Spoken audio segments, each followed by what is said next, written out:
Galaxy NGC 5468ను Hubble space telescope మరియు James Webb space telescope JWST సంయుక్తంగా పరిశీలించడం ద్వారా ఇప్పటివరకు గమనించిన అత్యంత దూరమైన సెఫేడ్ తారలు సెఫేడ్ వేరియబుల్ స్టార్స్ వెలుగులోకి వచ్చాయి.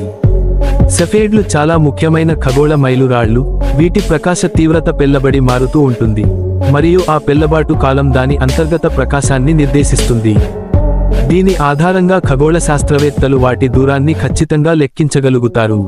ఈ సందర్భంలో భూమికి 130 మిలియన్ల కాంతి సంవత్సరాల దూరంలో ఉన్న ఈ సెఫేడ్లను గమనించడం ద్వారా విశ్వ దూరం కొలిచే మెట్టు కాస్మిక్ డిస్టెన్స్ ల్యాడర్ ను మరింత ఖచ్చితంగా రూపొందించడంలో మైలురాయి సాధన జరిగింది.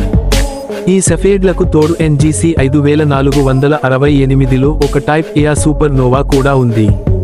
ఇది కూడా ఖగోళ శాస్త్రంలో ఒక ముఖ్యమైన ప్రమాణమైనదే, ఎందుకంటే ఇది గరిష్ట ప్రకాశ సమయంలో నిర్దిష్టమైన ప్రకాశంతో కనిపిస్తుంది.